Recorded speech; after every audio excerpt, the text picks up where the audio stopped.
Management system ठीक थियण ताईं कराची मॉडल शहर नथो बणिजी सघे। वज़ीर आज़म इमरान ख़ान जो कराचीअ में ग्रीन लाइन बस सर्विस मंसूबे जी आज़माइशी इफ़्तिताही तक़रीब खे ख़िताब कंदे हुन चयो त कराची पाकिस्तान जो इंजण आहे।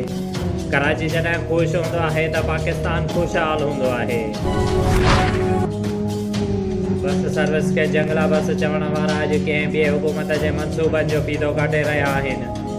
ऐलाननि ते मुबनी हुकूमत जो नालो ऐलान ख़ान हुजणु खपे। तर्जुमान सिंध हुकूमत मुर्तज़ा वहाब जो मशवरो। कराचीअ में ग्रीन लाइन जो इफ़्तिताह उहो वज़ीर आज़म करे रहियो आहे जंहिंजो उन मंसूबे सां को तालुक़ ई न आहे। मुस्लिम लीग नून जे शाहिद काकान अब्बासीअ जो तंज़। हुन चयो त वज़ीर आज़म खां पुछणु खपे त जेको कमु 3 महीननि में थियणो हुयो उन में 3.5 साल कीअं लॻी विया। इमरान ख़ान को बि हिकु मंसूबो ॾेखारे जेको हुन पाण शुरू कयो हुजे। नून लीग जी मरियम औरंगज़ेब चयो त अवाम खे ख़बर पइजी वई आहे त केरु कूड़ ॻाल्हाए रहियो आहे, केरु धोखो ॾेई रहियो आहे। वफ़ाक़ी वज़ीर असद उमर जो सिंध हुकूमत ते वार। हुन चयो त 6 भेरा सूबे में 4 भेरा वफ़ाक़ में पीपल्स पार्टीअ जी हुकूमत रही आहे। सिर्फ़ु ॻाल्हियूं कयूं आहिनि, इमरान ख़ान कमु करे ॾेखारियो आहे। सिंध हुकूमत हिकिड़ी बस ई ख़रीद करे वठे हा। पीपल्स पार्टी ऐं नून लीग दावा कई आहे त ग्रीन लाइन मंसूबो नवाज़ शरीफ़ शुरू कयो हुयो। इमरान ख़ान ॿियनि जे मंसूबनि ते तख़्तियूं हणी रहियो आहे। कराची ग्रीन लाइन मंसूबे जी तक़रीब में असांखे छो न घुरायो। तक़रीब में वज़ीर आज़म जे पहुचण खां अॻु बेनज़मी PTI जे कारकुननि जो ग्रीन लाइन अंडर पार्क में एहतजाज ऐं धरणो। कारकुननि ऐं सिक्योरिटी एहलकारनि में सख़्त जुर्मनि जी ॾे वठि।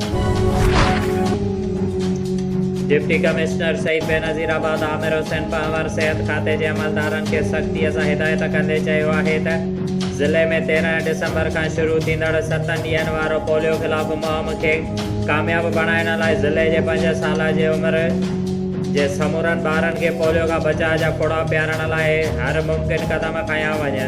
उन सिलसिले में कंहिं बि क़िस्म जी सुस्ती हरगिज़ बर्दाश्त न कई वेंदी। नवाबशाह जे डिफेंस हाउसिंग स्कीम सोसाइटी ऐं गुलशन इब्राहिम कॉलोनीअ जे रहवासियुनि मोहम्मद मूसा भट्टी, इरशाद चन्ना, इमरान भट्टी ऐं सजण भट्टीअ पारां नवाबशाह प्रेस क्लब ॿाहिरां खेनि बासरनि पारां ज़बरदस्ती घर ख़ाली कराइण जी धमकियुनि ख़िलाफ़ एहतजाजी मुज़ाहिरो कंदे दाहींदे चयो आहे त कुझु ॾींहं अॻु इलाइक़े जे बासर रियाज़ ज़रदारी, मलक अब्दुल सतार ऐं ॿिया नामालूम माण्हू असांजे घरनि जे ॿाहिरां आया ऐं असांखे चयो त खडर रोड ऐं एयरपोर्ट रोड जे भर पासे जी ज़मीन असांजी ज़ाती मिल्कियत आहे। अवां हुते कीअं प्लाट ख़रीद करे ऐं जॻह ठारायूं आहिनि। हुन चयो त इम्पोर्टेड महांगनि गाॾियुनि में आयल बासर असांखे धमकियूं ॾिनियूं त असां जायूं ख़ाली करे हितां लॾे वञूं। ॿी सूरत में अवां खां घर ख़ाली कराया वेंदा, अवां ख़िलाफ़ केस दाख़िल कया वेंदा। हुननि चयो त असां वटि पंहिंजे प्लाटनि घरनि जा समूरा क़ानूनी कागज़ ऐं रजिस्ट्रियूं मौजूदु आहिनि। जंहिं ते हुननि SSP शहीद बेनज़ीराबाद खां मुतालबो कयो त खेनि बासर जे ज़ुल्मनि खे ऐं खेनि बेघर थियण खां बचाइण लाइ हुन मामले जो नोटिस वठी खेनि इंसाफ़ फ़राहम कयो वञे।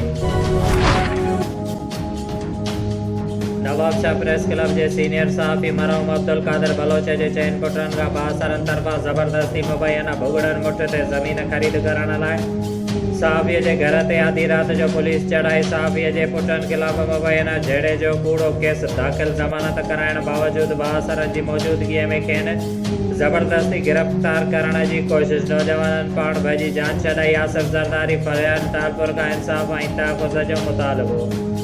नवाबशाह प्रेस क्लब जे अॻूणे सीनियर सहाफ़ी मरहूम अब्दुल कादिर कातियार बलोच जे फर्ज़ंद अली रज़ा नवाबशाह प्रेस क्लब में फ़ोन करे दाईंदे चयो आहे त इलाइक़े जे बासर सियासी शख़्सियतुनि जी फ्रंट मैन ऐं संदसि ॿाहिरनि असां ग़रीबनि खां ख़ानदानी मिल्कियत तौरु मिलियल ज़मीन जो टुकड़ो ज़बरदस्ती भुॻड़नि मुठ ख़रीद करण लाइ असां लाइ धरती तंग करे छॾी आहे। हुननि चयो त असां पारां ज़मीन विकिरो करण खां इनकार करण ते मज़कूर बासर तालुके थाणे जे SHO मक़सूद चन्नो खे रिश्वत ॾिनी ऐं असां ख़िलाफ़ झेड़े जो कूड़ो केस दाख़िल करायो। गुज़िरियल राति देरि सां असीं घरनि में आरामी हुयासीं त तालुके थाणे जे 4 मोबाइलनि में सवार पुलिस एहलकारनि असांजे ॻोठ ते चढ़ाई कई ऐं असांखे गिरफ़्तार करण लाइ चादर ऐं 4 दीवारीअ जो तक़दुस पामाल कयो, पर ॻोठाणनि विच में पइजी असांखे बचाए वरितो। हुन चयो त असां 4 ॿाहिरनि अली रज़ा खुर्शीद मुनीर ऐं अब्दुल जब्बार नवाब शाह जी अदालत मां ज़मानत कराए अदालत जे अहाते मां जीअं ॿाहिरि निकितासीं त मज़कूर बासर हिकु कार में सवार हुया ऐं तालके थाणे जी पुलिस असांखे वरी ज़मानत कराइण बावजूदि ज़बरदस्ती गिरफ़्तार करण जी कोशिशि कई। असां ॿीहर अदालत सगोरीअ जे अहाते में वञी पंहिंजी जान बचाई ऐं अली रज़ा बलोच चयो आहे त असीं आसिफ अली ज़रदारी ऐं PPA जा 7 पीढ़ियुनि खां वोटर आहियूं। असां आसिफ ज़रदारी ऐं अदी फरियाल टालपुर खां मुतालबो था कयूं त सनत पार्टीअ जे हिकु आम अॻुवान जे फ्रंट मेन बणियल बासर खां असांजी मिल्कियत ऐं जान बचाई वञे, असांखे तहफ़्फ़ुज़ ऐं इंसाफ़ फराहम कयो वञे।